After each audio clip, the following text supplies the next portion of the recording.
Bullseye with Jesse Thorn is a production of MaximumFun.org and is distributed by NPR.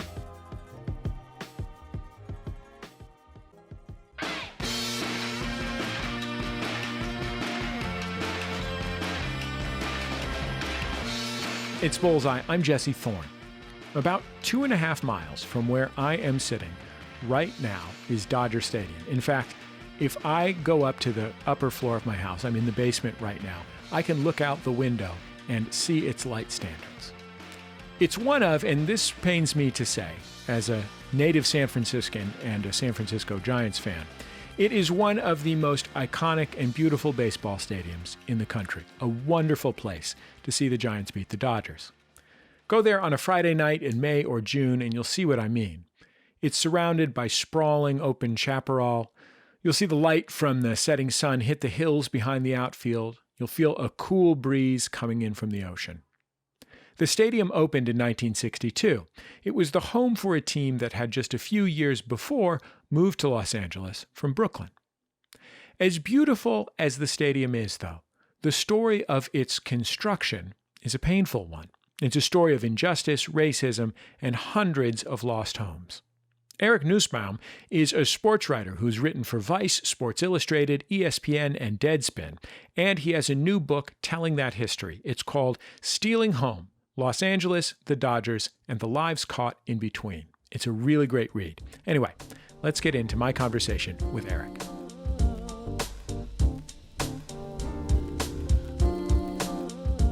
Eric Nusbaum, welcome to Bullseye. It's great to have you on the show.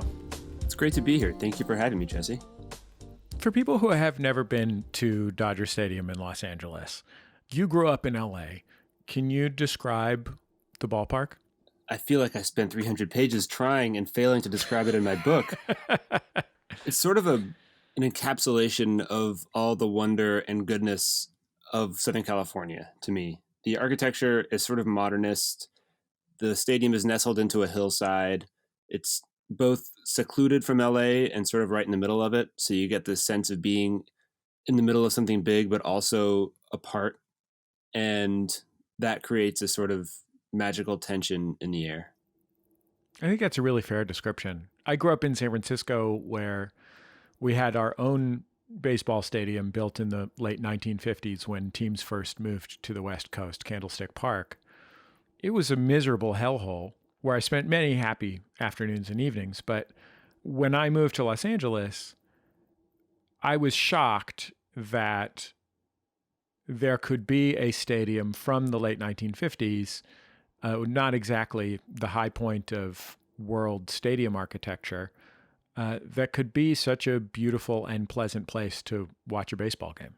It's really an incredible achievement as a work of architecture and sort of imagination by Walter O'Malley, who owned the team at the time and who really kind of geared his whole life towards building this stadium, which was like his dream and his monument to himself. And he had very specific, very ambitious ideas about what live baseball could be and what a stadium could be, and put it all on the line to make that stadium.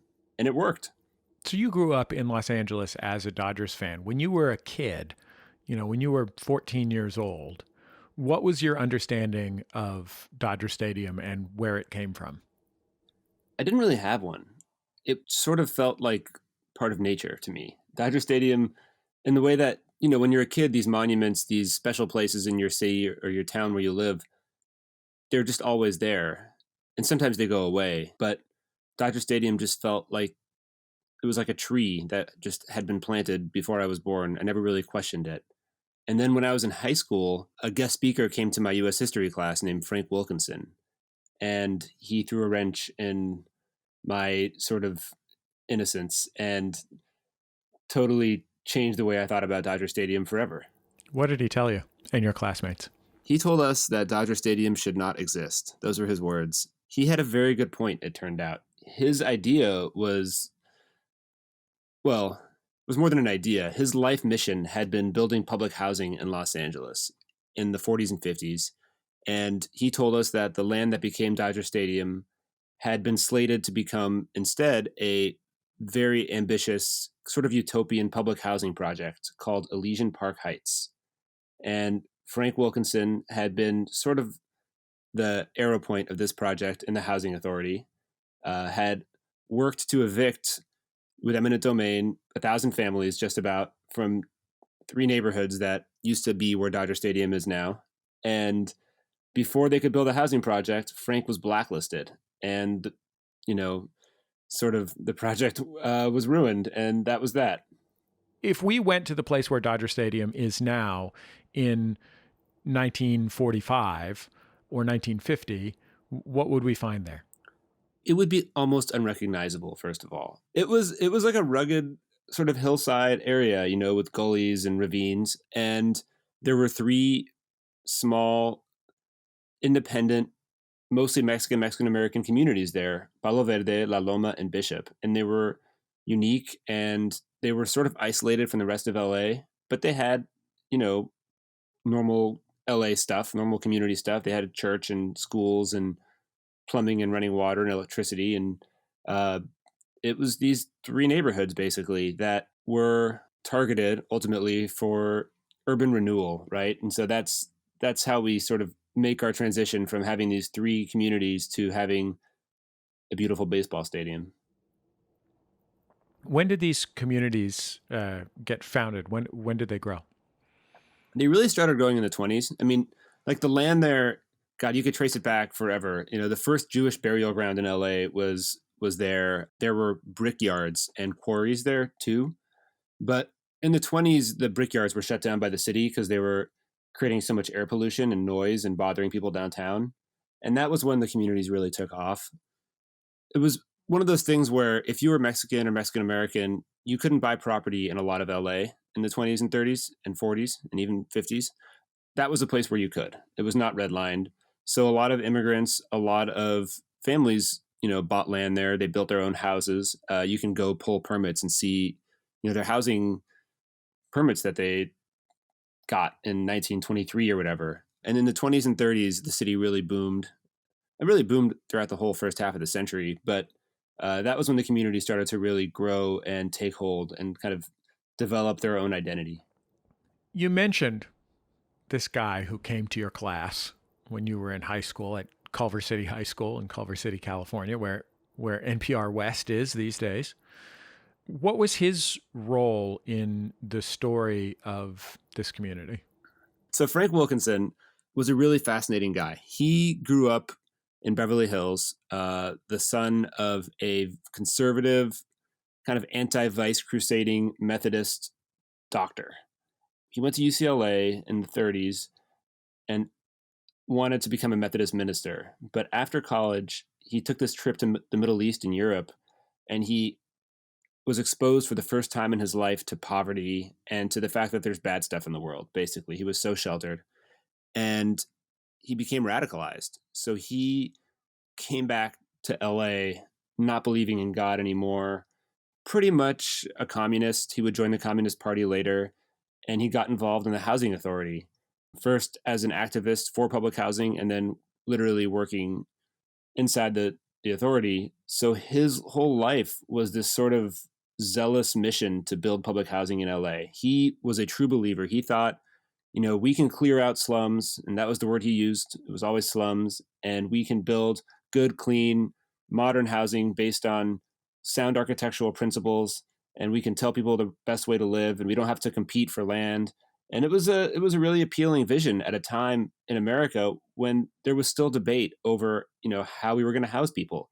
The idea of the single family home and sort of government-backed mortgages and all this stuff was really new then. And it could have swung the other way. It could have been that we, as a society, kind of chose to invest more in public housing. Obviously, it didn't work out that way. And one of the reasons it didn't work out that way was because there was a lot of landowners and real estate developers who thought that was a bad idea and bad for their own business interests. And in LA, at least, they used pretty devious and immoral Red Scare politics to crush public housing and the lives of people like Frank Wilkinson who advocated for it. What did Frank think he was going to make when the city of Los Angeles bought the land that became Chavez Ravine? He thought he was going to build something called Elysian Park Heights. And Frank, to be clear, he was not the head of the housing authority. He was the number two guy, basically. The head was a kind of career bureaucrat named Howard Holzendorf. But Frank was sort of the like public face and the energy behind it all. And Elysian Park Heights was going to be a 3,000-ish unit massive complex of these 13-story towers overlooking downtown LA, designed by two famous architects, Robert Alexander and Richard Neutra. It was going to be a whole city. They called it the town within the town. It was part of this 10,000 unit public housing plan that LA had going off of a law that Harry Truman signed. So they had all this federal funding to really, really expand public housing, and Elysian Park Heights was the crown jewel of this ambitious project. It's difficult for me to imagine Los Angeles as it was in the time around World War II. I think like our ideas of what Los Angeles is are kind of locked into maybe 1965 or something, that it is this single family home paradise of drop top cars and palm trees and long, wide boulevards. But, I know that I lived in a big brick apartment building when I moved to Los Angeles. And there was at one time a very different and much closer to other American cities and other cities around the world idea of what Los Angeles could be. Was part of the conflict around public housing a conflict around the kind of identity that we still see in housing politics in Los Angeles? A little bit. It was a little bit about that, but I think the conflict with public housing was much more public versus private. It was much more about sort of who gets to be in charge of the growth of the city. Although it's funny you mentioned that. One of the problems they had was, so when they initially started planning Elysian Park Heights, and like I said, it was going to be ultimately these giant towers overlooking downtown LA.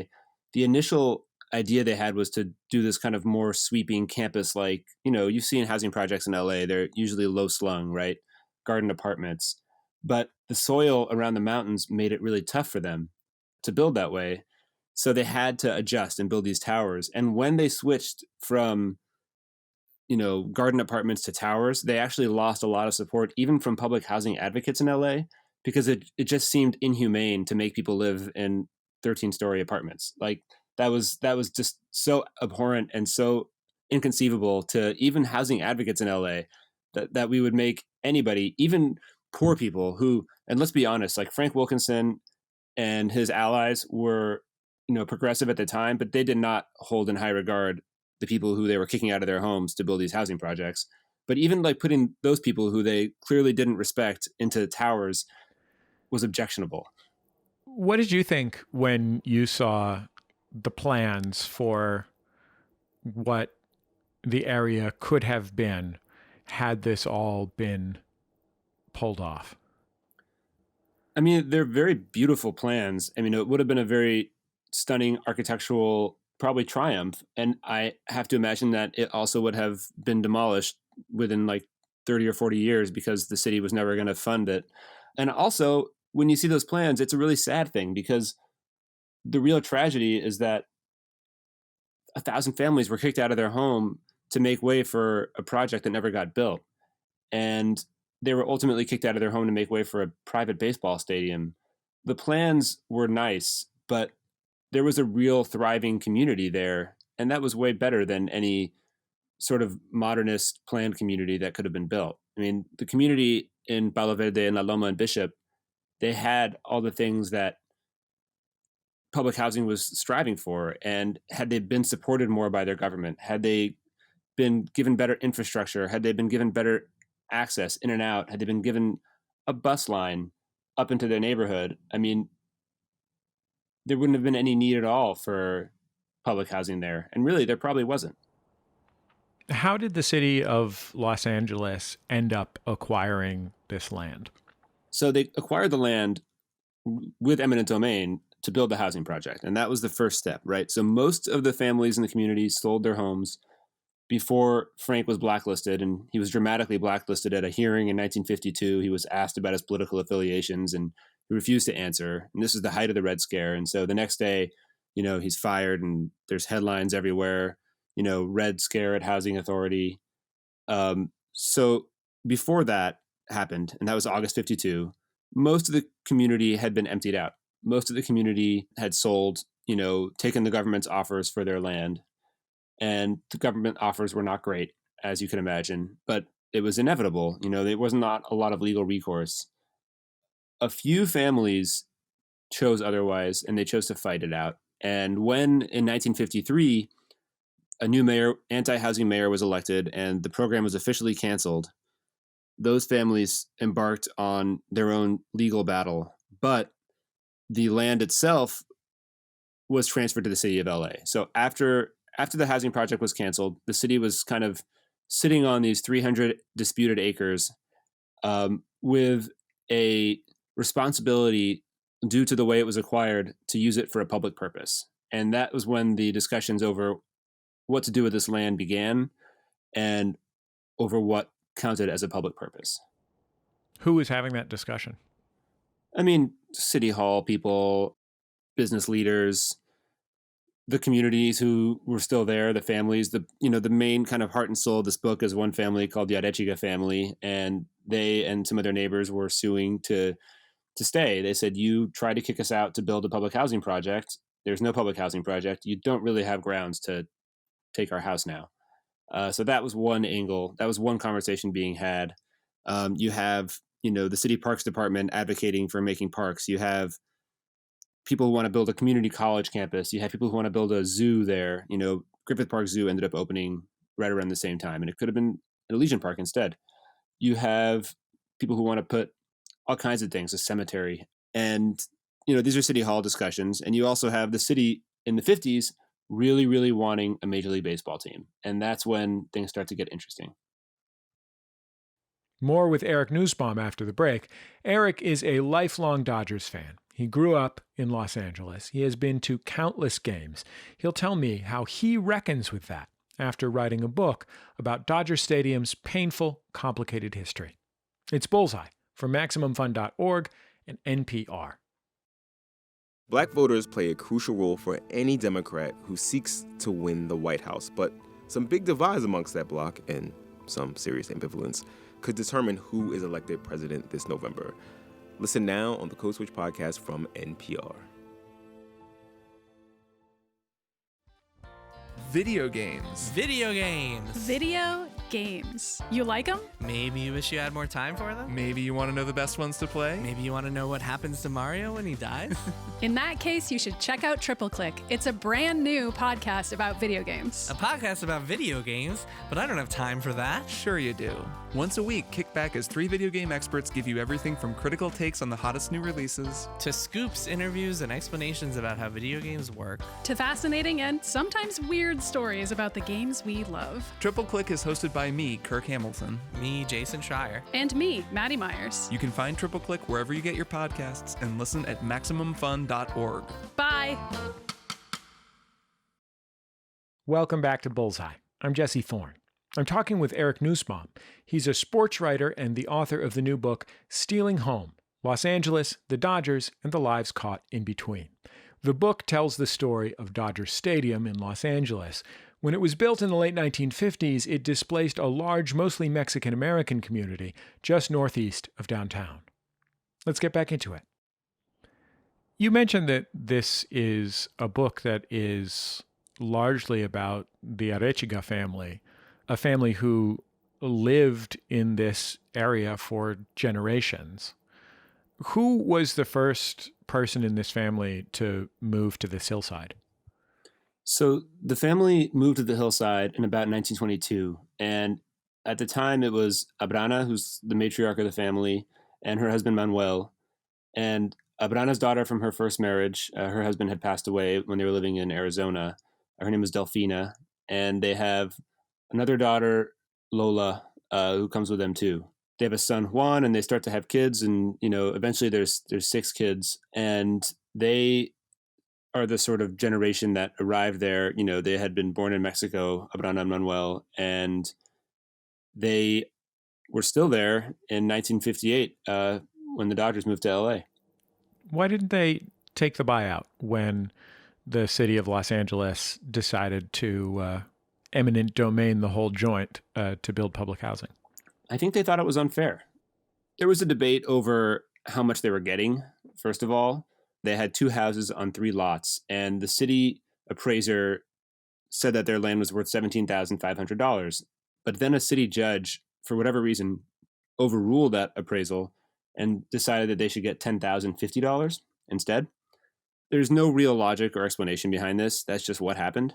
It's worth saying that LA was a very racist place in the 50s and before that and after that. And they found that to be pretty insulting. So you could theorize and say they didn't take the money because it wasn't enough. And later on, that would become a key issue, them wanting to get the full value of their property as opposed to this lowball judge offer that the city insisted on. It's one of those things, and I think this comes up anytime eminent domain is invoked, and certainly anytime that, you know, people are knitting together parcels for development, whether or not it's driven by the government. The value of land is such a weird thing. I mean, capitalism in general has a certain element of weirdness, but certainly the private ownership of land. And like when you are putting together something like this, well, the value of one lot out of 100 is, if you have the other 99, almost infinite, because you can't build anything without owning all 100. And at the same time, as you know, a developer or a government entity is putting together these lots, they're also destroying the practical value of the lots that remain in private ownership, right? Like they are actively trying to make it a bad place to live so people will be willing to leave. It seems like this family decided that based on these insults that they had suffered, they were going to take a principled stand. They were going to take a stand that was like almost abstract, but also deeply rooted in their lived experience. And Abrana, the matriarch, was sort of the public leader of this.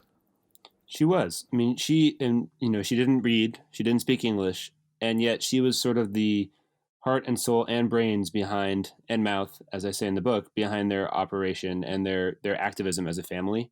She was a strong-willed, don't take any bull from anybody kind of person. And what she saw from the government was that she was being treated badly and her family was being treated badly. And she is a person who, you know, immigrated through the Mexican Revolution while pregnant as a teenager, lost a husband, later lost a son. I mean, had put everything into this house, into this land, into this community. She was deeply involved in the church. She was around, you know, this was her home. This was where she had raised her kids and grandkids. And seeing it taken away under false pretenses obviously infuriated her. It was unjust. And then on top of that, the insult of, we're going to underpay you for your land, it was untenable. So she led this almost decade-long protest with her family where, as you said, while the city was making their home less and less desirable to live in by rolling neighboring houses out of the neighborhood to sell and put in other parts of the city or at Universal Studios, which they did, or whether it was sending dog catchers in to try to round up her pets, whatever it was, all these different tactics the city used to make her life miserable, they just stayed and they kind of held fast.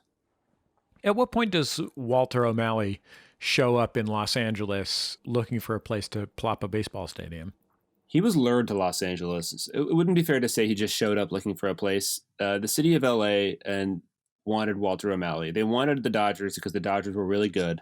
Obviously, they saw some blood in the water with the situation in Brooklyn where he wanted to leave Ebbets Field and get a new stadium in Brooklyn and was having a sort of war of attrition with Robert Moses over what was going to happen, this long standoff. And finally, LA lured him out with the promise of these 300 acres that became known as Chavez Ravine.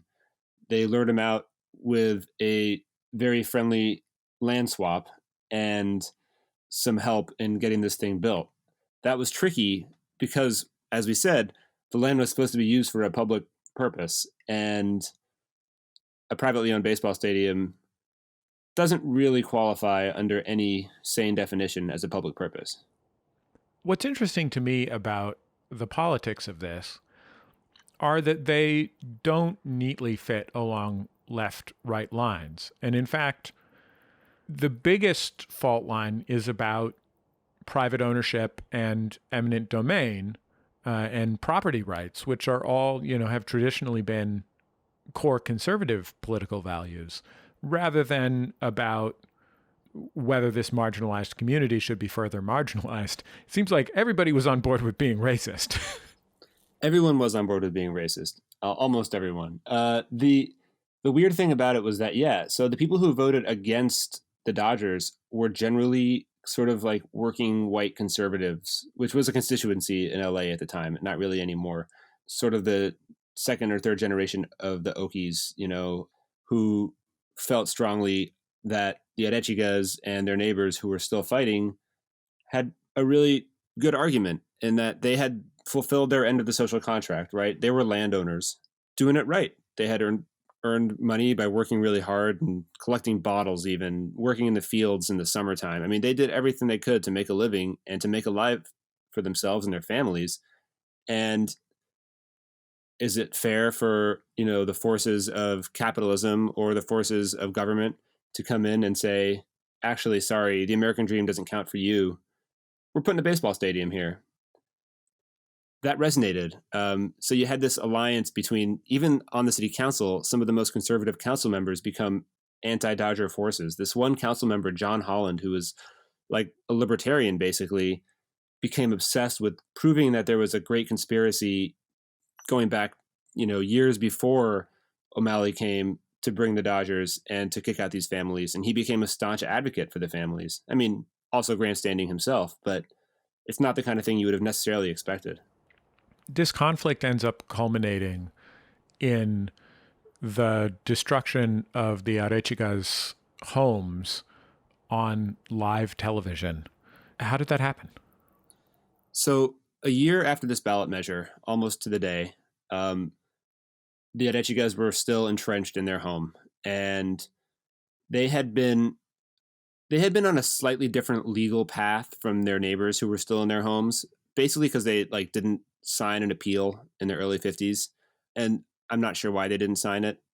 There's a theory that their kids weren't home to help them translate the day that the appeal was signed, that one of their neighbors told me.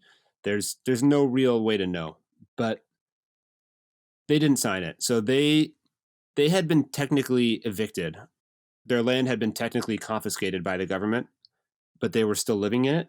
And throughout the 50s, there's this weird sort of dance between the family and the city government over what's going to happen.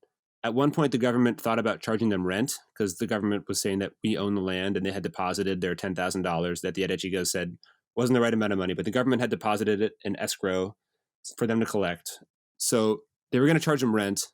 But then because the government had ruled the land a slum to make the public housing project, they couldn't charge them rent because then the government itself would have been a slumlord.